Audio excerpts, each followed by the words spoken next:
हमारा ब्रह्मांड, धरती, जीव जंतु, प्राणी और मनुष्य सभी का निर्माण 8 तत्वों से मिलकर हुआ है। इन 8 तत्वों में से 5 तत्व को हम सभी जानते हैं, परंतु हम पूर्ण रूप से नहीं जानते। चलिए आज की प्रस्तुति में पंचतत्वों के बारे में संपूर्ण जानकारी देते हैं। पहले हम जानेंगे 5 तत्व क्या है। इसके बाद हमें पंचतत्वों का सहयोग क्यों चाहिए तथा मानव शरीर में पंचतत्वों की संरचना क्या है, इसके बारे में जानेंगे। हिंदू धर्म के अनुसार इस ब्रह्मांड की उत्पत्ति क्रम इस प्रकार है: अनंत, महत, अंधकार, आकाश, वायु, अग्नि, जल, पृथ्वी। अनंत जिसे आत्मा कहते हैं। पृथ्वी, जल, वायु, अग्नि, आकाश, मन, बुद्धि और अहंकार यह प्रकृति के 8 तत्व हैं। यह सभी की उत्पत्ति आत्मा या ब्रह्म की उपस्थिति के कारण हुआ है। आकाश के पश्चात वायु, वायु के पश्चात अग्नि, अग्नि के पश्चात जल, जल के पश्चात पृथ्वी, पृथ्वी से औषधि, औषधियों से अन्न, अन्न से वीर्य, वीर्य से पुरुष अर्थात शरीर उत्पन्न होता है। पहला है पृथ्वी तत्व। पृथ्वी तत्व वो तत्व है जो बाकी के सभी तत्वों के विकसित होने का आधार है और ये हमारी भौतिकता का भी आधार है। इसे जड़ जगत का हिस्सा कहते हैं। हमारा शरीर जो दिखाई देता है वह भी जड़ जगत का हिस्सा है। इसी से हमारा भौतिक शरीर बना है, लेकिन उसमें तब तक जान नहीं आ सकती जब तक कि अन्य तत्व उसका हिस्सा न बने। जिन तत्वों, धातुओं और अधातुओं से पृथ्वी बनी है, उन्हीं से यह हमारा शरीर भी बना है। दूसरा है जल तत्व। जल से ही जड़ जगत की उत्पत्ति हुई है। जिस तरह की धरती पर जल विद्यमान है, उसी तरह हमारे शरीर में लगभग 70% जल विद्यमान है। जितने भी तरल तत्व जो हमारे शरीर और इस धरती पर बह रहे हैं, वो सब जल तत्व ही है। चाहे वो पानी हो, खून हो या वसा हो, शरीर में बनने वाले सभी तरह के रस और एंजाइम जल तत्व है। तीसरा है अग्नि तत्व। अग्नि से जल की उत्पत्ति मानी गई है। हमारे शरीर में अग्नि ऊर्जा के रूप में विद्यमान है। इस अग्नि के कारण ही हमारा शरीर चलायमान है। अग्नि तत्व ऊर्जा, ऊष्मा, शक्ति और ताप का प्रतीक है। हमारे शरीर में जितनी भी गर्माहट है वो सब अग्नि तत्व ही है। यही अग्नि तत्व भोजन को पचाकर शरीर को निरोगी रखता है। ये तत्व ही शरीर को बल और शक्ति वरदान करता है। भारतीय संस्कृति में आग तत्व को अग्निदेव का रूप माना जाता है तथा अग्नि को जीवन देने वाले और जीवन लेने वाले दोनों ही रूपों में दर्शाए गए हैं। जब तक हमारे अंदर अग्नि न जल रही हो, तब तक कोई जीवन नहीं है। पर अगर हम उसके बारे में सतर्क न रहें, तो अग्नि बहुत जल्दी बेकाबू होकर हर चीज को खत्म कर सकती है। चौथा है वायु तत्व। वायु के कारण ही अग्नि की उत्पत्ति मानी गई है। हमारे शरीर में वायु प्राणवायु के रूप में विद्यमान है। शरीर से वायु के बाहर निकल जाने से प्राण भी निकल जाते हैं, जो हम सांस के रूप में हवा लेते हैं, जिससे हमारा होना निश्चित है, जिससे हमारा जीवन है, वही वायु तत्व है।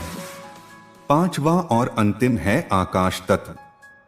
आकाश एक ऐसा तत्व है जिसमें पृथ्वी, जल, अग्नि और वायु सभी विद्यमान है। यह आकाश ही हमारे भीतर आत्मा का वाहक है। इस तत्व को महसूस करने के लिए साधना की जरूरत होती है। ये आकाश तत्व अभौतिक रूप में मन है।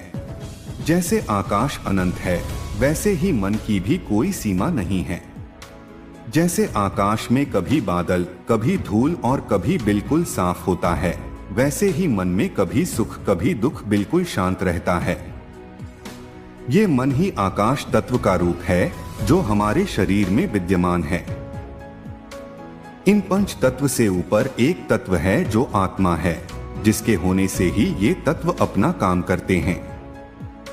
इन्हीं 5 तत्वों को सामूहिक रूप से पंचतत्व कहा जाता है।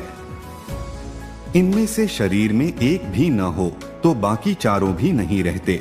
किसी एक का बाहर निकल जाना ही मृत्यु है। आत्मा को जगत में प्रकट होने के लिए इन्हीं पंचतत्वों की आवश्यकता होती है।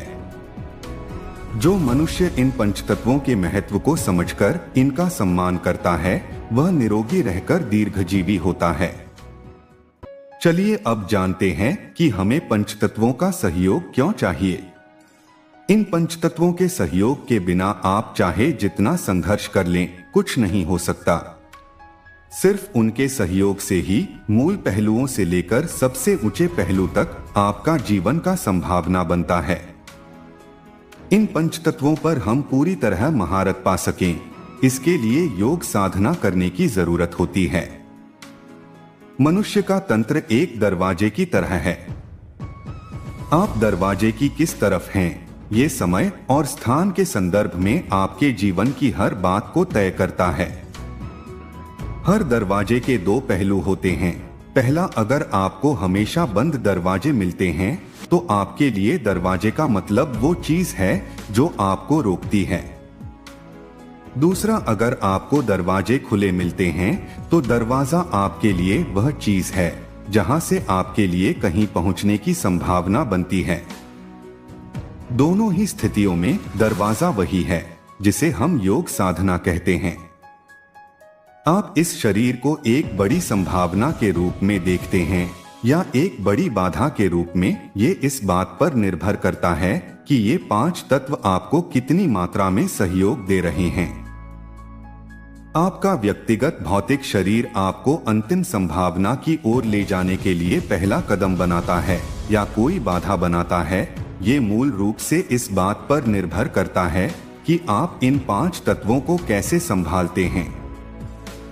आपको ये समझने की बात है कि मनुष्य होना ही अपने आप में एक बहुत बड़ी बात है, परंतु मनुष्य होना कोई बड़ी बात तब बनेगी जब आप अपनी मनुष्यता को और इस मानव तंत्र को एक संभावना की तरह इस्तेमाल करना सीखेंगे, न कि इसे किसी बाधा की तरह देखेंगे। अंत में जानते हैं कि मानव शरीर में पंचतत्वों की संरचना क्या है। अगर आप रहस्यमयी गूढ़ आयामों को हासिल करना नहीं चाहते तो आपको इन पांच तत्वों में से आकाश तत्व के बारे में सोचने की जरूरत नहीं है। पंचतत्वों में आकाश 6% है, बाकी के 4 में से पानी आपके शरीर का 72% भाग है, मिट्टी 12% है, वायु 6% और अग्नि 4% है।